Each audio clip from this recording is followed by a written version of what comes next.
मेरे लोकसभा रांची जो हटिया विधानसभा के नगड़ी नामक स्थान है, जहां से स्वर्णरेखा पवित्र नदी निकलती है, जो रांची शहर होकर गुजरते हुए जमशेदपुर से होते हुए बंगाल की खाड़ी में गिरती है।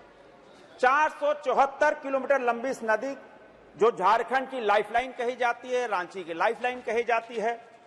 झारखंड की प्राचीन संस्कृति में इस नदी का सांस्कृतिक और धार्मिक महत्व है।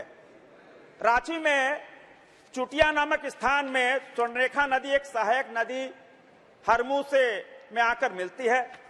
इस संगम पर करीब 500 वर्ष पुराने नागवंशी कालीन 21 शिवलिंग नदी के चट्टानों में उत्कीर्ण है। कभी नागवंशी राजाओं की राजधानी चुटिया होती थी और वह सांस्कृतिक अवशेष एक जीवंत धनाढ्य संस्कृति की कहानी कहता था। किंतु अफसोस यह है कि झारखंड की जेएमएम एंड कांग्रेस की सरकार की अनदेखी के कारण, उदासीनता के कारण, गैर योजना से तेजी से बढ़ते शहरीकरण के कारण यह नदी एक हरमू में मिलती है, वो नदी क्या नाले में तब्दील हो चुकी है। नदियों के किनारे अतिक्रमण, शहर का सीवरेज जो सिस्टम, उसका पानी और स्वर्णरेखा नदी में गिरता है।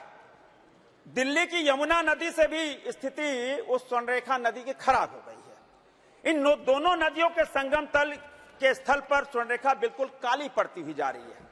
आज से लगभग 10-15 साल पहले पूर्व से हजारों की संख्या में छठ व्रती वहां अर्घ देने जाते थे।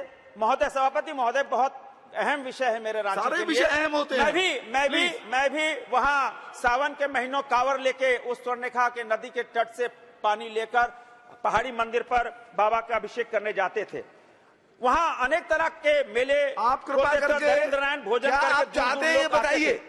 हर एक घर से एक एक मुट्ठी चावल और दाल लेकर प्रसाद बनाया जाता था। लेकिन नदी के प्रदूषण होने कारण लोगों ने इस नदी से खुद को दूर कर लिया। अब छठ और कार्तिक पूर्णिमा दोनों में श्रद्धालुओं की संख्या कम हो गई।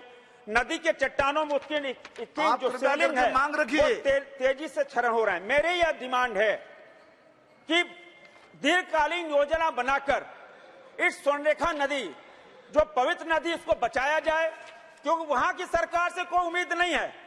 यह नदी सांस्कृतिक धरोहर है, उसको कैसे हम सब बचाएं, इस पर आपका ध्यान, आपके माध्यम से सरकार का ध्यान हम आकृष्ट करना चाहते हैं।